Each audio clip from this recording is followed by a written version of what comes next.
to another episode of the Wealthy Lawyer Squad podcast. This is going to be a good one. I am so excited to have my incredible guest here today, Shari Kaplan. Shari is the founder and clinical director of Cannectd Wellness. She has 30 plus years of experience in New York City and Florida. And she's currently the creator of integrative mental health and well-being programs.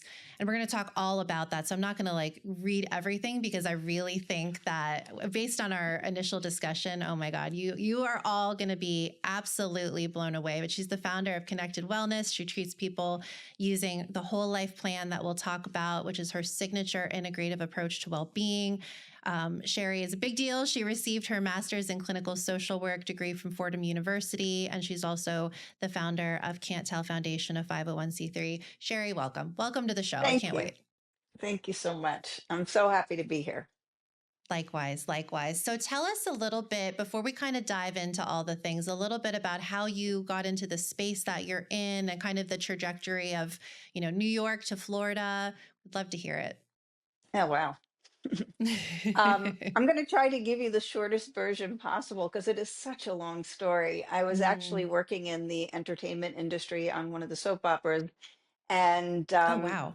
I had been through my own therapy and I wanted to write a book, but I have a father who's an engineer, and you have to have letters after your name if you're going to write a book, according to him. So I ran across during lunch to Fordham University and grabbed a graduate school application because I figured I could do that on the side. But after I was a year in and deep into my internship, I realized that I had to make a choice. So I had to choose between a record contract deal and finishing graduate school. So I chose graduate Wow. school. And quite honestly, I've never looked back, and I'm so grateful that I made that decision. So I was working in New York City with Wow. kids who had neurodevelopmental disorders, neurodegenerative disorders. I worked with a population from birth to at the time 68. I think my oldest patient now is 104, but Wow. down in Wow. New York. And I worked with kids who had HIV and AIDS in their family and cancer in their family. I had a practice, a private practice. I worked with athletes. I've been meditating since I'm 11. And so 11. meditation has Wow. always been a big part of my practice and helping people and mindfulness. And this is back in in the early 90s. And people were like, you teach your patients that woo-woo stuff. And, that woo-woo stuff now has a name that we call integrative mental health. And so my sister had moved down to Florida, and so did my parents.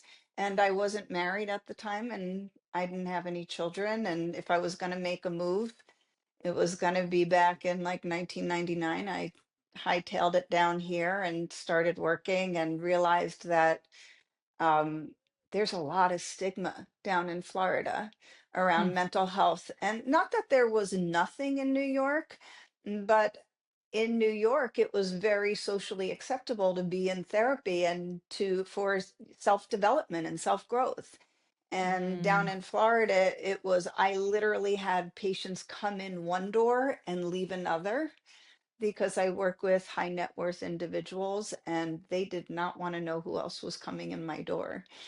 Wow. And that's where we Wow. started. It's now 2025, so it's a lot different. But I don't know that the stigma's really gone. I think a lot of people still have a lot of stigma around mental health, as if it's not a part of your regular health. So Yeah. my son was Yeah. born with a central nervous system disorder, and the doctors wanted to tell me that he had severe autism. He did not, but he did Hmm. have some brain damage. He did have something growing in a part of his brain, and it did cause a movement disorder and a seizure disorder. So I then Mm. studied neuroanatomy to figure out how to fix it. And so that was back in Mm. 2002. And I Okay. got into making herbal plant medicine in 2004, because I was trying to get his body out of fight or flight so that I could calm his central nervous system down enough to do repair work. And it was Mm. a lot of movement and music and fine motor skills and large motor skills. And I worked with occupational therapists and physical therapists until he was 4. And then he knew he was going to therapy every day of his life, and I didn't want that to be. So I started creating protocols for us to do on the playground and at home so that Mm. I could make it normal to exercise and use music and movement and what have you. And as I'm Yeah. doing this, I have a full practice. And I have Whew. patients with neurodevelopmental challenges. I specialize in trauma, so I have a lot of people who have trauma, and I start realizing that people who have trauma and people who have autism are neurobiologically the same. Hmm. And Wow. I was working with Stephen Porges, who had written a paper back then in like 2007. I had read it on the polyvagal theory.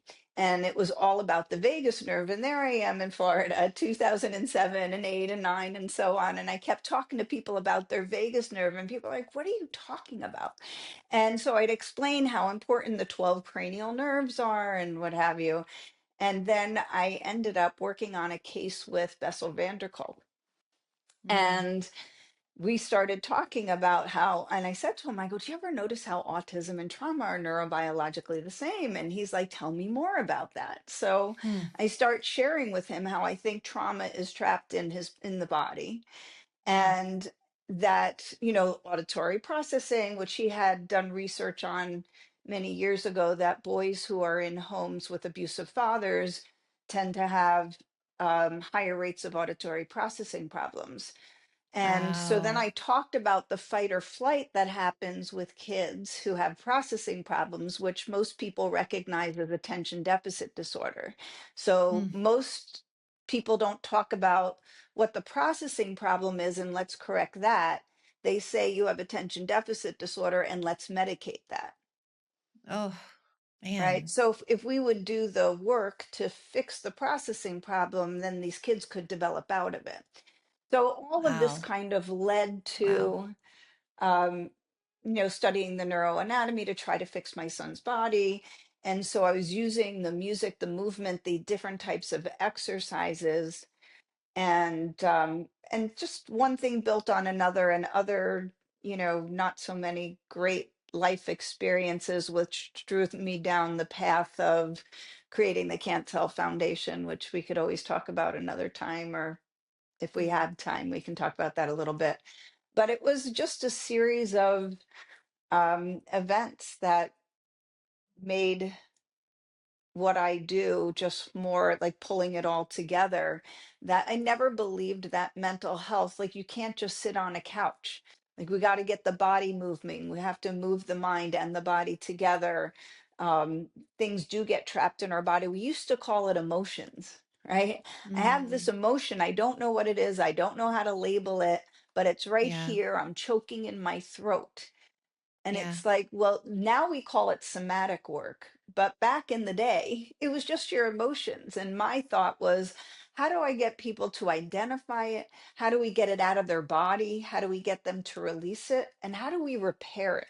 Because it's Yeah. not just like, uh, if you have a challenge in your body, if you just meditate, breathe, and do yoga, it's like, yeah, that'll regulate it temporarily. But if you want Mm. it to go away, you really have to do the repair work. And I Yeah. I You have like to the get to the idea root. of getting to the root. Yeah. Yeah. Yeah. Wow. I'm thinking, as you're talking, I'm thinking about so many things. I mean, one, I'm thinking about, the fact that your dad's like, hey, you need to have letters behind your name. And you're like, well, fine, I'm going to walk across the street and go get a degree. Like, I love like the overachieving type of personality that's like, fine, I'll go do that. And then I love when Yeah. I talk to parents who see something with their child that they take it, I mean, and especially with your background, but taking it upon yourself to say, fine, I'm going to figure this out in a way that will actually help my child become the best person they can be rather than just medicating. And, not that there's anything wrong in and of itself with medication, but I just love that. So number one, I just want to say, I love talking to you Thank you. already. I feel so inspired, and I love to hear it. And as a mom Thank of you. two boys who are very young, 2 and 4, I'm always like, what can I do to make them the best little humans that they can be? So I love all of that. And then I'm just thinking about everything you're saying with, you can't just sit on a couch, and you can't just, yes, and movement and meditation is wonderful, but if you don't actually get down to like the root of what is happening, how can you ever expect anything to change, in Right. your world? So all of these things are kind of spinning in my head, which I think leads into, what we were talking about before we started recording. Our community, our audience, law students and lawyers. And I saw it, I've seen it firsthand over the years, especially when I got to kind of that top echelon of big law. I saw that there's something not right. There's something off in our legal industry. And I saw it so clearly. And I think a lot of that was I was in a period of a lot of personal deep work and therapy and healing childhood traumas. And I started seeing it. And I don't know, maybe I'm just sensitive, but kind of what are your thoughts on the chronic stress and burnout that we see in many industries, but specifically in the law? Kind of what are your thoughts on what should people do? Like if they are feeling that, or if they feel like they're going down that road, how do they get to the root? How do they get to the root? You bring up law students and lawyers and the burnout that they have. And I think that one of the things is we don't normalize going into therapy when you're going into a people industry. So whether you're a Mm, physician mm, or whether you're a therapist or whether you're an attorney, you are forward facing with individuals and individuals who are coming to you for help. Either they need to be protected or defended, or they need to be able to be assertive. And if the lawyer doesn't know how to self regulate their own emotions or doesn't know where they stand, when people come into their office in these heightened states of fight or flight, or they're frozen, and you don't understand what's happening in your body and how you're picking up on your client's energy and your client's emotions, then I think of it this way: you have 50 trillion to 100 trillion cells in your body. 50 trillion mm. to 100 trillion. Each Wow. cell has thousands of transmitters and receivers.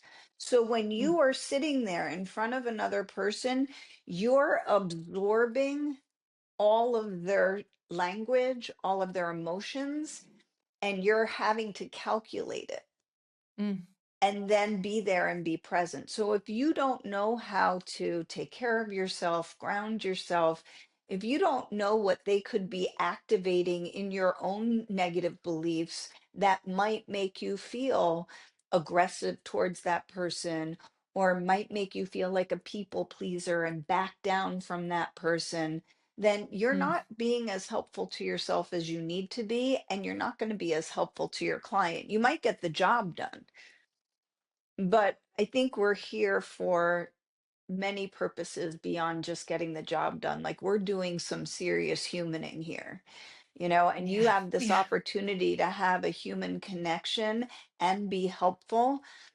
I don't know. I like the human connection. Yeah. Yeah. And I think, for so many of us, that is what draws us to the law, and Right. to different types of law. And I have to say, I've thought and read and done a lot of work on all of this over the years. No one has ever said it the way you just said it. And I'm just thinking about it because, in my area in particular, we're dealing a lot with talking about death and incapacity, or someone has passed away, or there's family strife, or traumas, whatever it might be. And it's true, like you're taking it all in. And especially if you want to practice law for decades, like if you're taking that all in and you're never regulating yourself or learning how to properly do that, like how can we expect not to get burned out? Or we see very high, rates of suicide or alcoholism, or drug addiction. I mean, it's funny when you, at least in Florida, when you graduate from law school, they send you, it used to be in person, now it's virtual. But when I went, it was in person, when I graduated in 2012. And they made you go sit in this room, and they're like, so now that you've done all this work and you've paid you have all these, law school debt, do you know that you have signed up for the highest rate of divorce and the highest, and you're just sitting there and you're like, but they give you like tools, but like not really. Like they like say, oh, go talk to this person. But there's, like you said, the stigma, and you're a young Right. lawyer. You're like, well, I don't want to immediately seem like the weakest link. I don't think that's what it is. I believe very thoroughly in therapy. Right. But it's just crazy, to think that it's wild, I should say, to think that that is kind of that's exactly what's happening. We're taking in so much. And if we already are coming from trauma from childhood, like, and I know I definitely want to talk about that with you, or even just trauma from the law school process, which can be Mhm. very traumatic for very many people. The mental health just like drops off a cliff, like when people start law school. It's I crazy. think that also when you think about it, I don't know that most people know what the word trauma means. They just think it's Mm, bad, like something big and bad happened.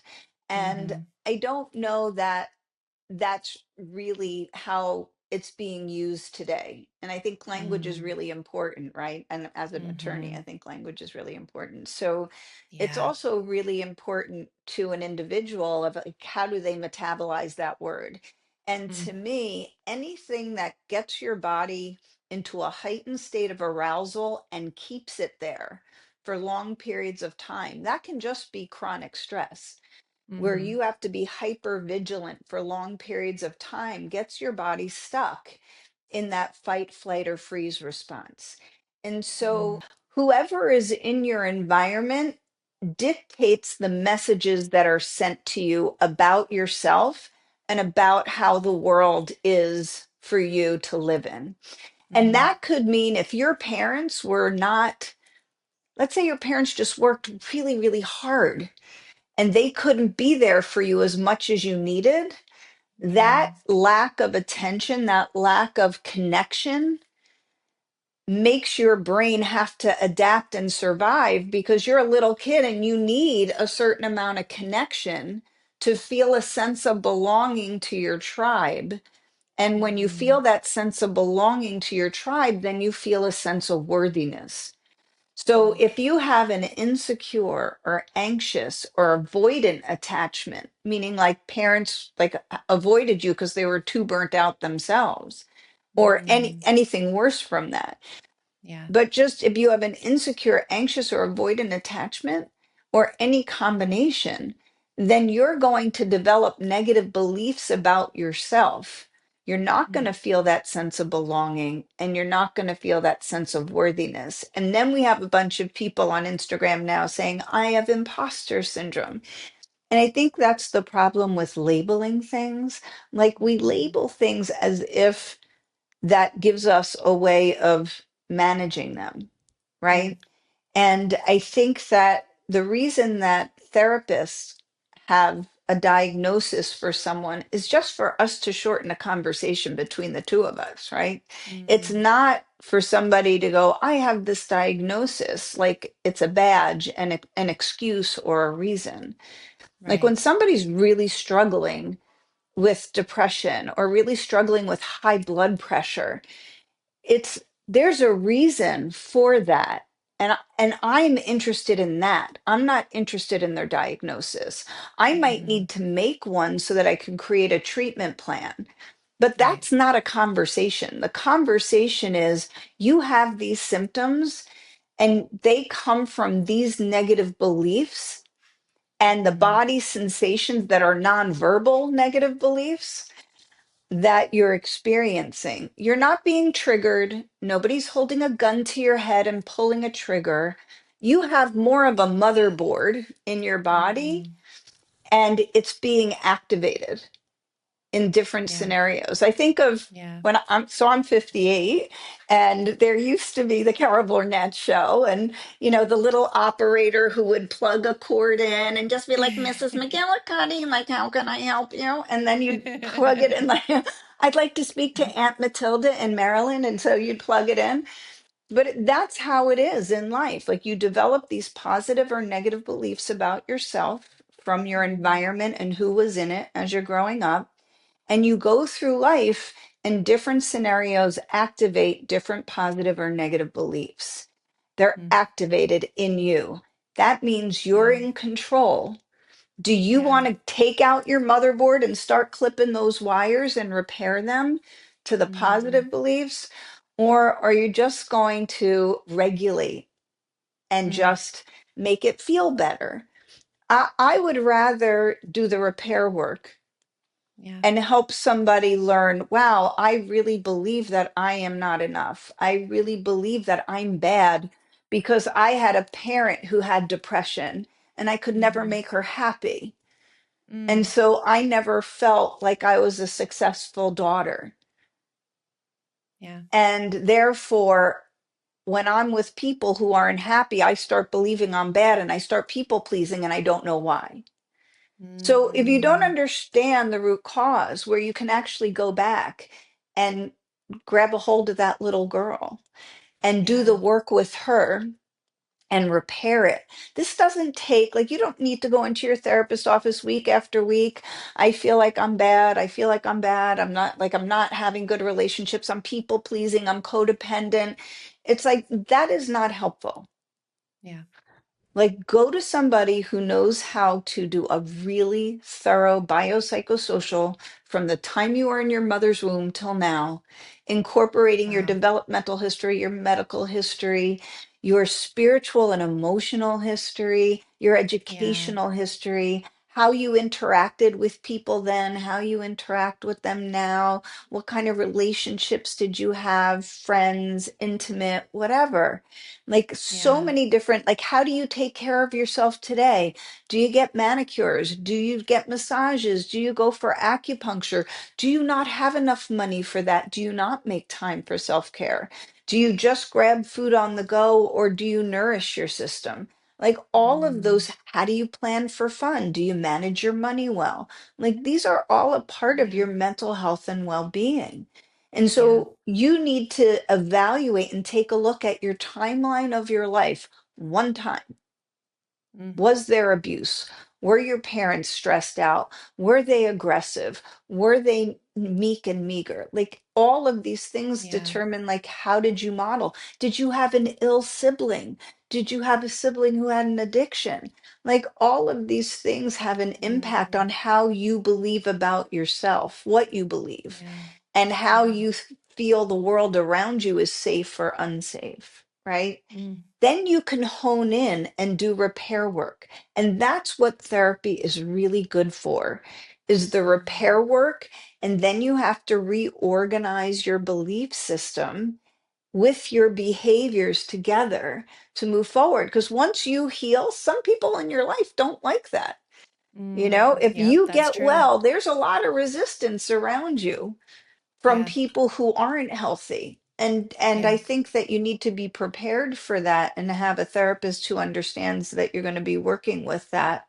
And then you get to rebuild your life. Like, what do you want Mm. instead? What do you want for yourself instead of how you're doing life today? And I think you Yeah. need that goal at the beginning. When people come in and I'm like, well, what would you do differently in your life if you weren't burnt out all the time? What would you do differently in your life if you made time for Yeah. you and your And how many family? people don't know the answer to that question? Never even stop to think. Hmm. Yeah.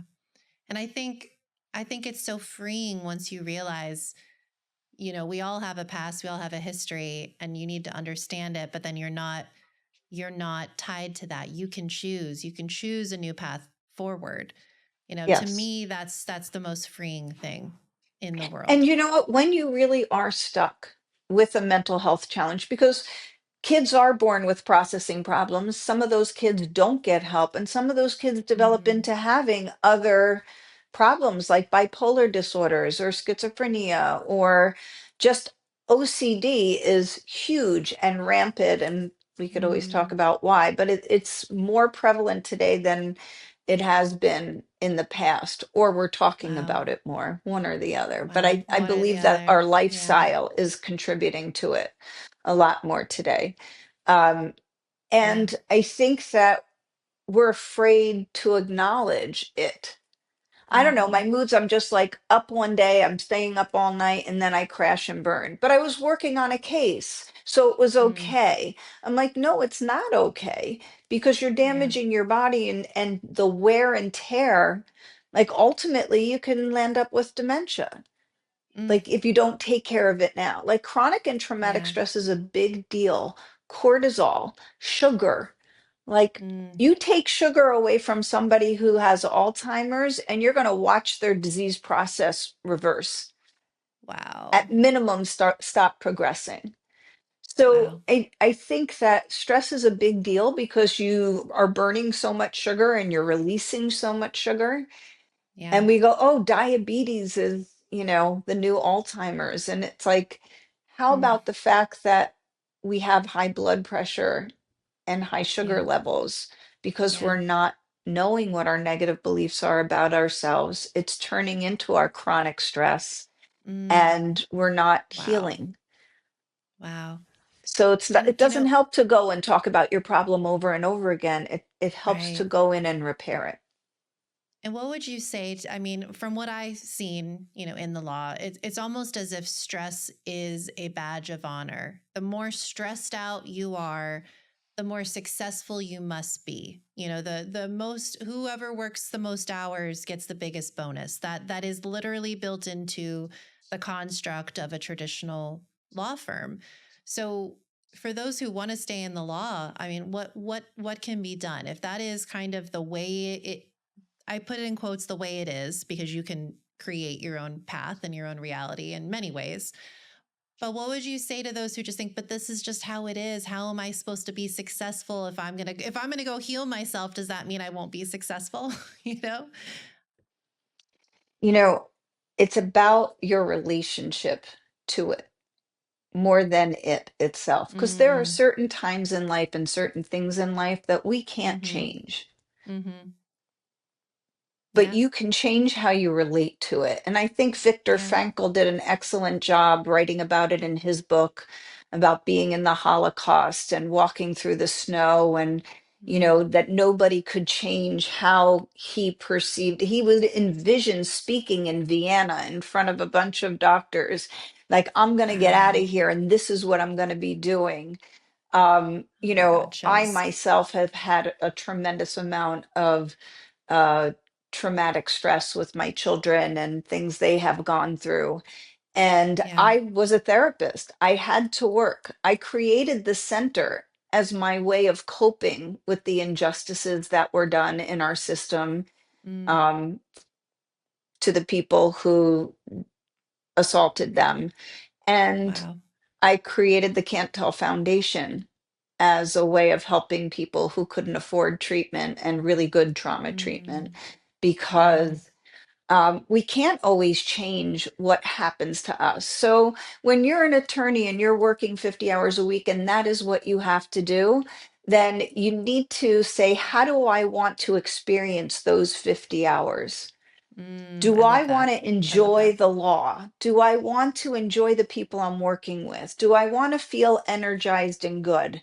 Do I want to feel inspired by the work I'm doing? Do I want to breathe inspiration into the work? Yeah. So, what is it that I need? Like, first of all, it's what do I want? How do I want to experience it? I used to drive to Miami every Friday to see patients. And before I would get in my car and I would sit in my car as I'm putting it into maps, and I would say to myself, I want to get down there. I want the traffic to be easy. I want the cars in front of me to open. I want to enjoy whatever conversation I'm having on the phone. I want to enjoy Yeah. driving down there no matter what the traffic is like. I just want to feel Yeah. nice and relaxed when I get to my office. I want to easily and effortlessly get upstairs and start my day.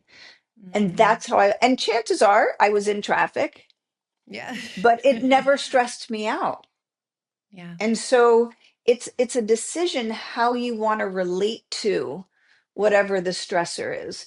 So Yeah. unfortunately, they're not going to change the 50-hour week if that's the way that the industry is set up. But you Yeah. can change how you perceive it, how your perspective on it. But you do have to choose, and especially when you're under that level of stress each and every day, you do have to make the decision every day. And as you start your day, and when you get somebody who's difficult, you do have to take some breaths, have some regulation tools, recalibrate yourself, and say, I'm going to move Mm, forward from here. I want to feel peaceful and calm instead. I want to feel energized, and I want to enjoy what I do over the next hour. And sometimes you have to break your yeah. day down that way. Yeah.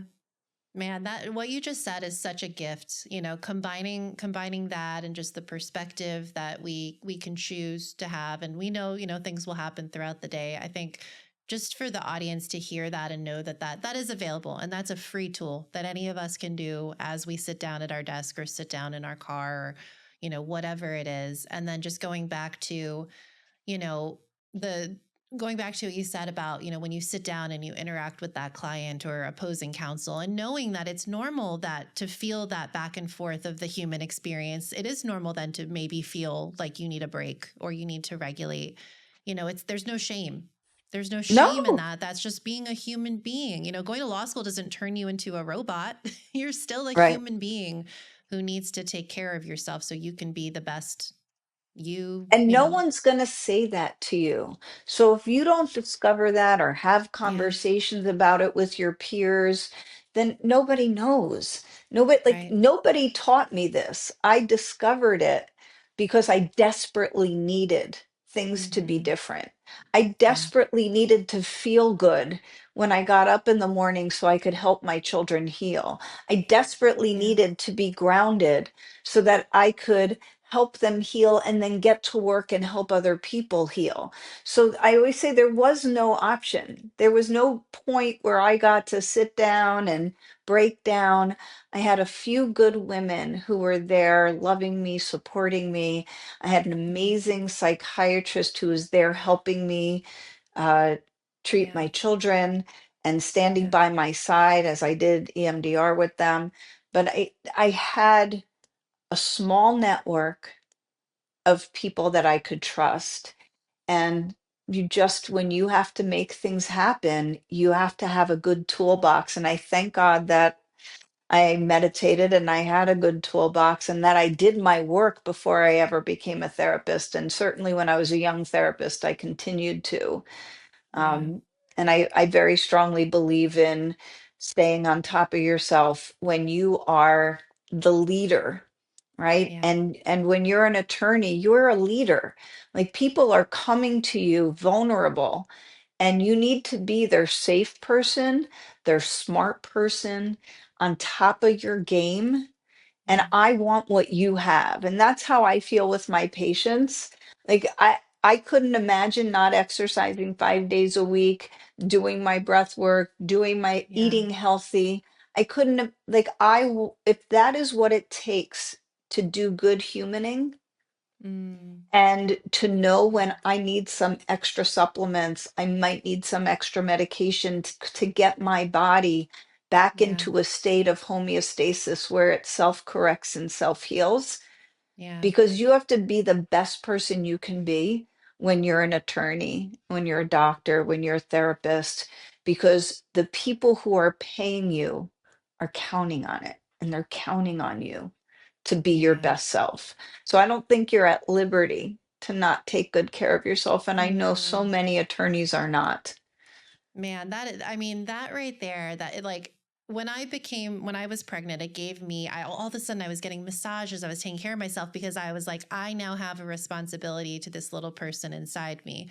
So I think for those who are maybe struggling with taking the time, it's put it on almost, this is for my clients, and make really yourself, of course, the main priority. But if you're struggling with doing that, say this is for the betterment of my career and my practice and my clients. If that's what you need to get it done, I love Right? that. I love that. I think that should be at the forefront of like everyone's mind as we move through, this profession. And we've talked about so many tools. I want to talk about the cannabis side of things. I Mm. think that is something that is so, at least in my world, very underexplored. So I'd love to hear, we chatted a little bit about it before. How are you using that with your clients? What are you seeing?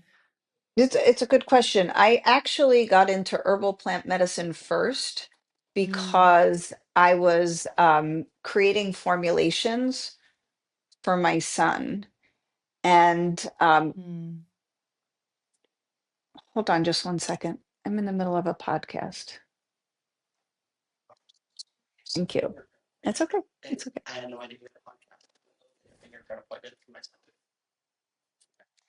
So I want to make it so you can easily edit this. No problem. So I got into herbal plant medicine first, And that was because that's what I was introduced to, what my acupuncture introduced me to it. And I Mm. started researching because one of the things that unfortunately physicians don't talk about, and yet they're taught the first day of medical school, is that there's the state of homeostasis in our body. And when our body is Mm. in that rest and digest mode of homeostasis, our body can self correct and self heal, right? Mm. Mm. So then that was all forgotten, and then they're taught medicine. Mm. And to me, I feel like if I can get somebody's body back into homeostasis, they're going Yeah. to be able, their body will take over the healing process. So I Right. started looking at herbal plant medicine, like Wow. how do I create that parasympathetic mode?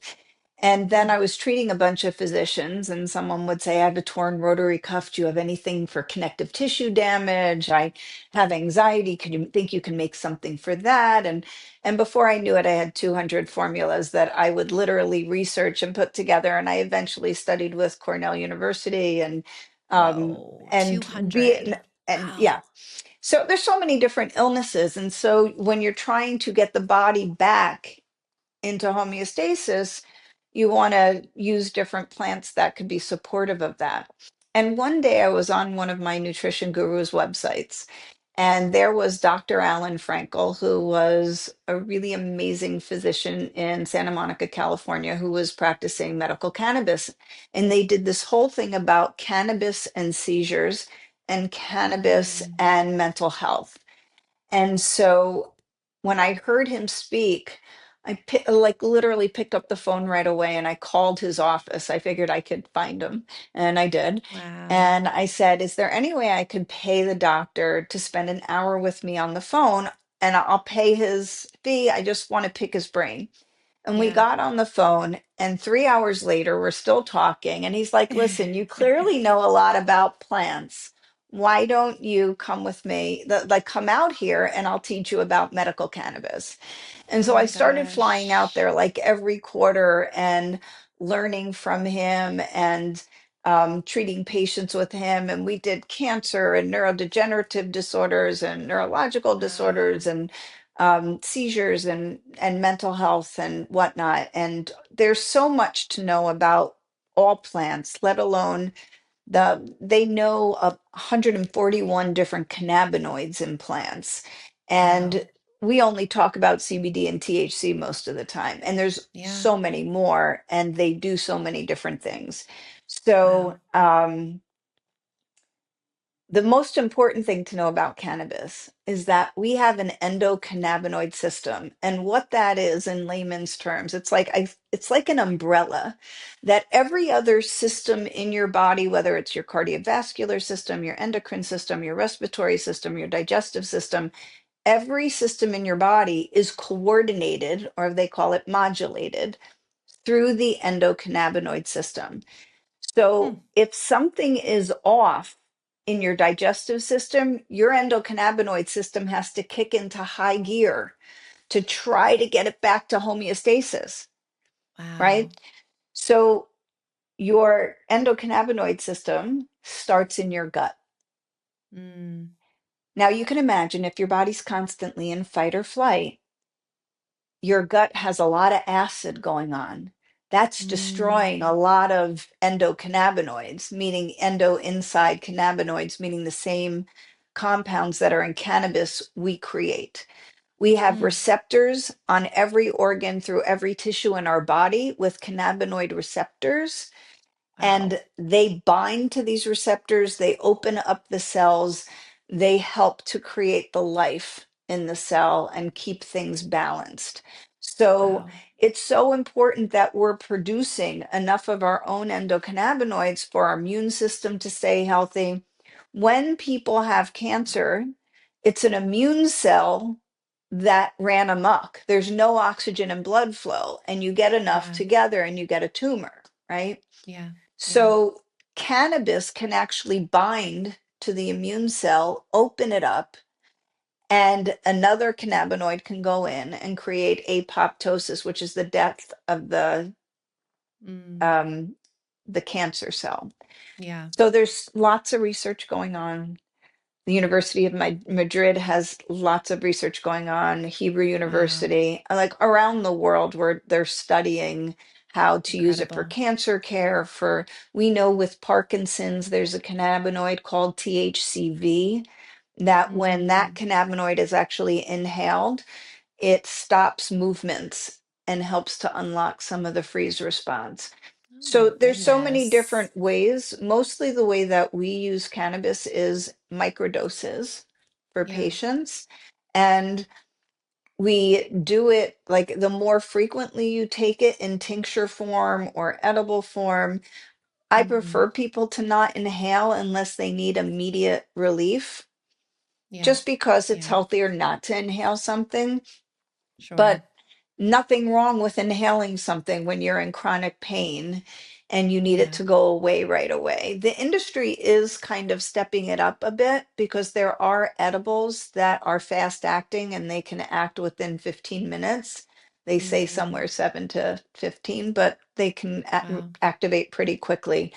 But we prefer to use something that you can take orally. And certainly, if you have it Yeah. in tincture form, we can actually give you an herbal plant medicine formula that you can take along with it that will focus the Mm. medicine to not only help with the cannabinoid system, but can Wow. actually help do some of the corrective work as well. So it's really exciting. We have a Wow. lab right here in the office. So if people need an extra boost to their cannabis medicine, we can create formulas for them. We also do Wow. sell a line of it's called Shari B's Herbal Plant Medicine. One is for anxiety and it helps to ground the body. It has Mm. cinnamon, citrus, and clove in it, and that's it. There's no CBD, there's no cannabis, it's just herbal medicine. Hmm. And we have another one for chronic pain, which works exceptionally well. And those both of those are fast acting. So we do Wow. share those with our patients Oh my who need that. goodness. But medical marijuana is extremely helpful in microdosing form, and to Yeah. be able to use it in a dosable form for various different illnesses. You do not have to get intoxicated. If you want to get intoxicated for fun at night, you can. But Yeah. we really, because that is part of stress management. I mean, fun is Yeah. part of stress management. Yeah. But I love we're it. really dosing it for illnesses and trying to help people Yeah. get to back into homeostasis, get to a better filling place. And to Yeah. microdose it without having intoxicating side effects is extremely helpful because we need what the medicine has to offer. Right. Oh my gosh, Sherry, you are just such a wealth of knowledge. I love your energy. I love obviously you are just incredibly talented at all of this and so Thank you. so just I mean, I love not just the focus on the medicine, but the mind, but not in the traditional way that maybe people have gotten frustrated with. So I'm so happy to have you on today. I see so many more futures, conversations in the future and, events and things. I just think that you have such a gift, Thank truly. you. I am so honored to have chatted with you today. And I know that this is going to help so many people, who maybe think, oh, maybe I didn't have trauma per se. I had a great childhood, but really when they peel back the layers, there's stuff that's, holding them back from being their best, truest self. So Well, thank I you. have to say, I love the work that you're doing. And Thank you. I think it's wonderful that you're doing these podcasts to help people and spread really important messages. And um, I think every industry needs something like this. Oh my goodness. That is such a huge compliment. Thank you. And I want people to know we can be happy and successful. Like you can have all of those things if that's what you want. So where can people find more about you? I know they're going to want to check out your center and your supplements, and we'll put everything in the show notes, but what's the best way to connect with you? Well, through the center at Connected Wellness is probably the best way. And if you're going to put the website up, then that would be the best way to reach out to us. And Perfect. we have all sorts of functional medicine and integrative mental health, and we have some great clinicians here from the psychiatrists to the doctors and other Amazing. therapists in addition to me. So we're all here to help out anybody who needs us. Oh my gosh. Thank you again, Sherry, for everything. Truly such an honor. And I can't wait to connect with you again soon. Oh, thank you so much for having it. It was really a pleasure and an honor to be here as well. Likewise, likewise. And thank you, everyone. Tune in for the next episode of the Wealthy Lawyer Squad podcast. Bye.